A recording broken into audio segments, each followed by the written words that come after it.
Good morning students, Gayatri school Sanchore की YouTube channel में आप सभी का स्वागत है। सेकंड लेसन है गिफ्ट ऑफ चप्पल्स में हम टेक्सचुअल क्वेश्चंस जो है पाठ्य पुस्तक के प्रश्न जो है कर रहे थे, जिसमें क्वेश्चन नंबर 5 तक जो है वो हमने किया था पिछले वीडियो लेक्चर में। और आज हम उससे नेक्स्ट क्वेश्चन नंबर 6 और 7 जो है वो करेंगे, और उसके बाद वर्किंग विथ लैंग्वेज में कुछ कार्य करेंगे इसी वीडियो लेक्चर में।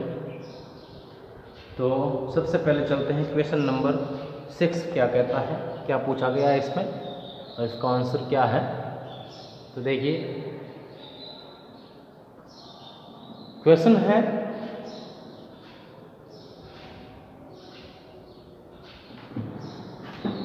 on getting a gift of chappals, the beggar vanished in a minute. देखा है, on getting a gift of chappals, चप्पलों का उपहार प्राप्त करके भिखारी जो है वो 1 मिनट के अंदर ही गायब हो गया। 1 मिनट के अंदर ही वो भिखारी जो है चप्पलों को लेकर के अदृश्य हो गया, गायब हो गया। वेनिस्ड यानी गायब हो गया। Why was he in such a hurry to leave? तो आपको बताना है कि वो इस प्रकार की जल्दबाजी में क्यों वो शीघ्र वहां से प्रस्थान करना चाहता था। तो आपको जो है कारण बताना है उसके इस जल्दबाजी का। लिखा है, The beggar knew that the children had given him the chappals from their home without the permission of the elders of the house। भिखारी इस बात को जानता था कि बच्चों ने उसको चप्पल जो है स्वयं दी है, उन्होंने इसके लिए घर के किसी बड़े व्यक्ति की अनुमति नहीं ली है, या घर के किसी भी बड़े सदस्य की अनुमति के बिना बच्चों ने उसको चप्पल दिए हैं।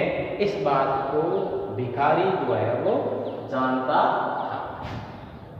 He was afraid that the elders might take them back if any of them found out। और वो इस बात से भयभीत था कि बड़े लोगों में से, बड़े व्यक्तियों में से अगर किसी को इस बात का मालूम हो गया तो वे जो है उसकी चप्पलें वापस ले लेंगे। That is why, इसलिए he bought them quickly, इसलिए एकदम जल्दी से पहना and vanished, और वहां से गायब हो गया। नेक्स्ट क्वेश्चन है, walking towards the kitchen with मृत्यु एंड मीना। मृत्यु और मीना के साथ रसोई घर की तरफ जाते हुए Rukmani began to laugh. Rukmani ने हंसना प्रारंभ कर दिया। उसको किस बात ने हंसाया था, किस बात से रुक्मणी को जो है वो हंसी आई थी। तो रुक्मणी और गोपू मामा, रुक्मणी गोपू मामा के बारे में विचार कर रही थी। He had given his chappals to the music master। उसने उसके गोपू मामा के चप्पल जो है वो म्यूजिक मास्टर को दे दिए थे। गोपू मामा always happened to be in a hurry to throw off his shoes and socks and wear the chappals after coming back from work। Gopu मामा जो है उनको काम से आने के बाद हमेशा अपने जूतों को और जुराबों को फेंक करके चप्पलों को पहनने की जल्दबाजी रहती थी। यानी का मतलब वे जब भी जो है गोपू मामा घर आते थे काम से तो सबसे पहले आते ही वे अपने जूते उतारते थे, अपने जुराबे उतारते थे और उसके बाद जो है वो चप्पलें पहन लिया करते थे। Now what would he say when she would tell him that she had given his chappals to the music master? अब वो क्या कहेंगे जब वो उसको बताएगी कि उसके चप्पल जो है उसने म्यूजिक मास्टर को दे दिए हैं। This idea made him laugh, और इस विचार ने उसको जो है वो हंसा दिया था। तो ये जो है वो क्वेश्चन नंबर 6 और 7 के आंसर आप इनके स्क्रीनशॉट ले लें, जिससे कि आपको इनको लिखने में आसानी हो। और इससे नेक्स्ट अब अपने रहेगा वर्किंग विथ द लैंग्वेज, जिसमें आपको आपके सामने एक विशेष प्रकार के सेंटेंस जो है वो प्रस्तुत है। किस प्रकार के सेंटेंस है, आपको इसमें प्रैक्टिस क्या करना है। कुछ उदाहरण दिए हैं, उनको समझना है, समझने के बाद आपको जो है वो प्रैक्टिस करना है। तो मैं वाक्य जो है पहले उदाहरण लिखवा देता हूँ इसको, जिनको आपको पढ़ना है, और उसके बाद आपको जो है वो निर्देशानुसार आगे जो निर्देश दिए जाएं उसके अनुसार आपको जो है वो प्रैक्टिस करना है। वर्किंग विथ लैंग्वेज में आज आपके सामने एक विशेष प्रकार के जो सेंटेंसेज है, तो किस प्रकार के सेंटेंस है, आपको इसमें क्या करना है मैं बता देता हूँ, आपको समझा देता हूँ। उसके बाद 5 वाक्य मैंने आपको प्रैक्टिस के लिए डाले हैं। आपको इन वाक्यों को जो है वो घर पे प्रैक्टिस करना है। जैसा मैं कहता हूँ ऐसा करना है, ध्यान से इसको सुनोगे, देखोगे तो जो है वो आपको कोई परेशानी नहीं आएगी, और ये 5 के 5 वाक्यों का आंसर जो है आप बढ़िया तरीके से लिख लोगे। पूरे एकाग्रचित होकर के इस चीज़ को समझे जो मैं समझाने जा रहा हूँ, जिससे कि आपकी कोई गलती इसमें नहीं होगी। और फिर भी जो है वो इनके आंसर जो है वो कल जो वीडियो लेक्चर में लेकर के आऊँगा, उनमें शुरुआत में जो है वो इनके आंसर 5 सेंटेंसेस के मैं बता दूंगा। लेकिन उससे पहले आपको प्रैक्टिस करना है, जिससे कि मुझे मालूम हो कि जो बच्चों को जो है वो ये चीज़ समझ में आ गई है और वे ये कर सकते हैं, समझ सकते हैं। तो देखिए, पहले हम जो है वो इस सेंटेंस पैटर्न को समझते हैं, क्या कहता है सेंटेंस, क्या करना है आपको और किस प्रकार के सेंटेंस है। तो देखिए, रीड द फॉलोइंग सेंटेंसेस, आगे वाले सेंटेंसेस को पढ़ना है। लिखा है if she knows we have a cat, sentence यहाँ पर हो गया एक। Patty will leave the house, sentence number 2। ठीक है, एक सेंटेंस यहाँ पर पूरा हो गया कैट तक। एक दूसरा सेंटेंस जो है वो यहाँ से स्टार्ट हुआ और यहाँ तक हो गया। 2 सेंटेंस है इसमें। इस प्रकार के वाक्य में 2 सेंटेंस होते हैं। इसमें एक सेंटेंस होता है वो एक क्लोज वाला होता है, जिसका प्रारंभ जो होता है वो इफ से होता है। ठीक है, इफ वाला जो सेंटेंस होता है वो होता है प्रेजेंट में, विशेषकर प्रेजेंट सिंपल, प्रेजेंट इंडेफिनिट में होता है। ठीक है, और एक होता है फ्यूचर। इफ वाला जो होता है वो होता है प्रेजेंट में, और बिना इफ वाला जो होता है वो होता है फ्यूचर। ठीक है, इस बात का ध्यान रखना है। और इस प्रकार के जो सेंटेंस होते हैं उनको जो है वो इफ क्लोज वाला सेंटेंस कहते हैं। कंडीशनल सेंटेंस दूसरे शब्दों में कहा जाता है शर्त वाले वाक्य। इसमें एक शर्त होती है, वो अगर वो शर्त कंप्लीट होती है तभी जाकर के जो है वो कोई कार्य होता है। जैसे उदाहरण करेंगे, देखेंगे अपन, इसका अनुवाद करेंगे। जैसे if she knows we have cat, Patty will leave the house. अगर पाती इस बात को जानती कि हमारे पास बिल्ली है तो वो घर छोड़ देती, ठीक है। कब? अगर उसको मालूम हो जाता है, पाती को इस बात का मालूम हो जाता है तो वो घर छोड़ेगी। मतलब शर्त क्या है, वो इस बात को जानेगी कि उसके पास में बिल्ली है तो वो घर छोड़ेगी। मतलब इफ वाले में जो है वो एक शर्त है, और वो शर्त पूरी होने के बाद जो कॉमा के आगे वाला जो वाक्य है, जो शर्त है वो होगी। अगर पहला वाला इफ वाले की वो शर्त कंप्लीट नहीं होगी तो आगे वाला कार्य नहीं होगा। तो इसको कंडीशनल सेंटेंस कहते हैं, इफ क्लोज भी कहते हैं। तो आपको क्या करना है, अभी आगे और दूसरा उदाहरण देखिए, बी वाला। She won't be so upset. इसमें इफ जो है बीच में आया है, कोई बात नहीं, कोई बात नहीं, सेंटेंस वही है, पैटर्न वही है। इसमें फ्यूचर टेंस पहले ले लिया है और क्लोज इफ क्लोज जो है वो आगे ले लिया है। She knows about the poor beggar resource on his feet. वो दुखी नहीं होती अगर उसने उस भिखारी के पैरों को देखा होता, या भिखारी के पैर अगर उसने देख लिए होते तो जो है वो इतनी अपसेट या दुखी नहीं होती। कब? उस भिखारी के पैर देखने के बाद। शर्त क्या है? भिखारी के पैर को उसमें भगोड़े तो पड़े हुए थे, उनको देखना, वो देख लिए होते तो वो जो है वो इतनी दुखी या परेशान न होती। ठीक है, फिर एक क्लोज बड़ा वाक्य, if the chappals do fit.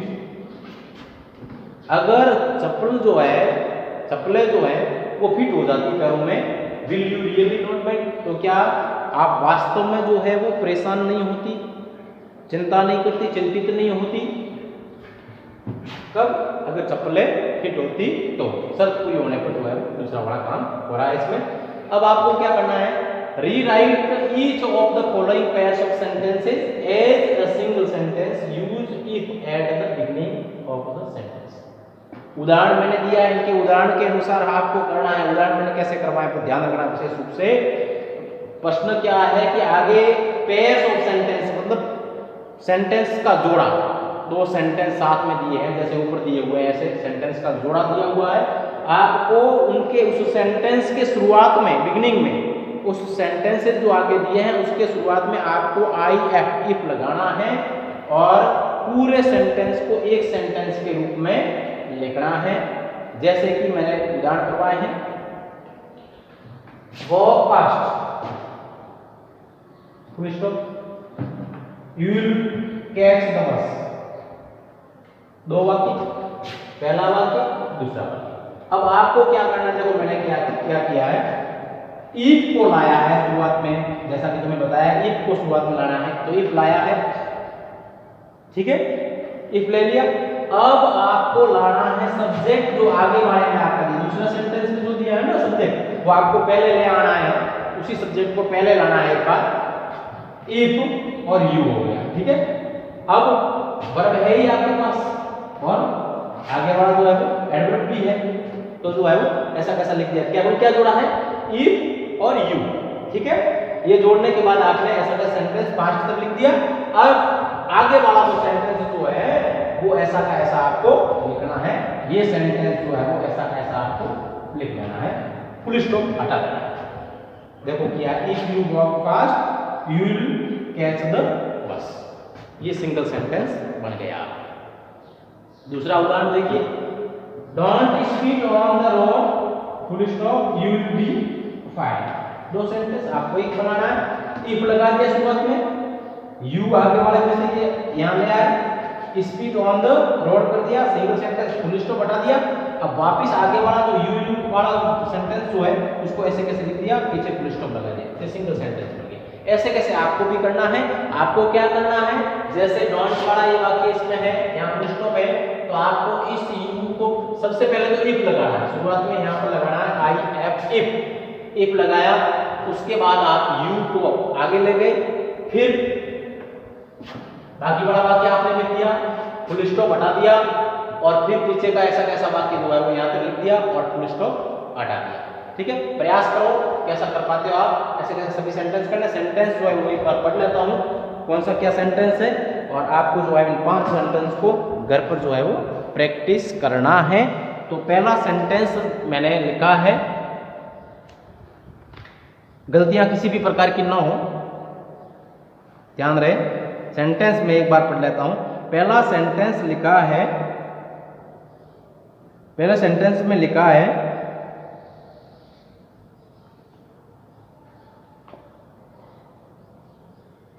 Don't tire yourself now, you won't be able to work in the evening. Next दूसरा, study regularly you will do well in the examination. Third, work hard full stop you will pass the examination in the first division. ठीक है। Fourth, be polite to people, they'll also be polite to you. और number 5, don't tease the dog, full stop, it will bite you, full stop.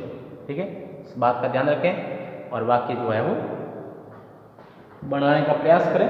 Single sentence बनाते हैं तो विराम चिन्ह वगैरह जो है उनका भी ध्यान रखें विशेष। सिंगल सेंटेंस बनाते जैसे आपको उदाहरण दिए हैं ऐसे कैसे आप भी इसमें भी जो है ध्यान रखें। जैसे उदाहरण में ये शुरुआत में जैसे ये दिया है तो यहाँ पर जैसे ये कॉमा है यहाँ, तो आपको कॉमा लगाना है एक सेंटेंस खत्म होने के बाद। दूसरे में जो है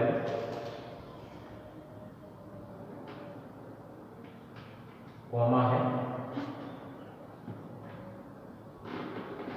तीसरे में भी ये देखो कॉमा है। तो सेंटेंस खत्म होने के बाद दूसरा सेंटेंस जब स्टार्ट होता है तो कॉमा आपको लगाना है। ये सेंटेंस सिंगल ही कहलाएगा।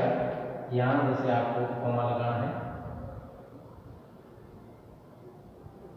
यहाँ कॉमा लगाना है। एक सेंटेंस जब समाप्त होता है, इफ क्लोज वाला सेंटेंस समाप्त होता है उसके बाद फ्यूचर वाला जो स्टार्ट होता है उससे पहले आपको सेंटेंस में कॉमा लगाना है। ठीक है, तो उदाहरण मैंने करवा दिए, इनके अनुसार आपको करना है। बिल्कुल आसान चीज़ है, मुश्किल नहीं है, तो आसानी से आप जो है उनको कर लोगे, ऐसा मेरा मानना है।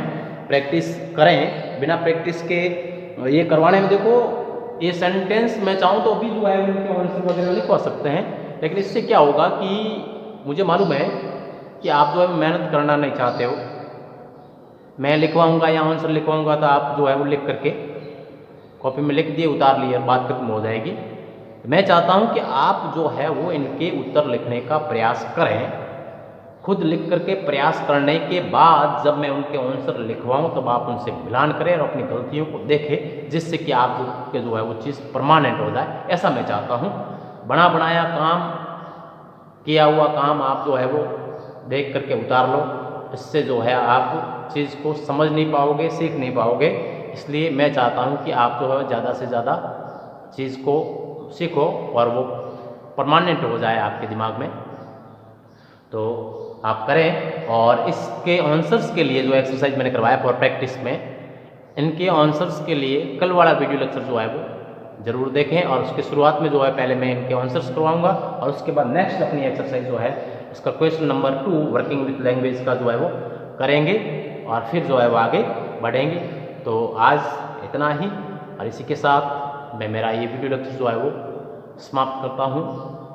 Thank you.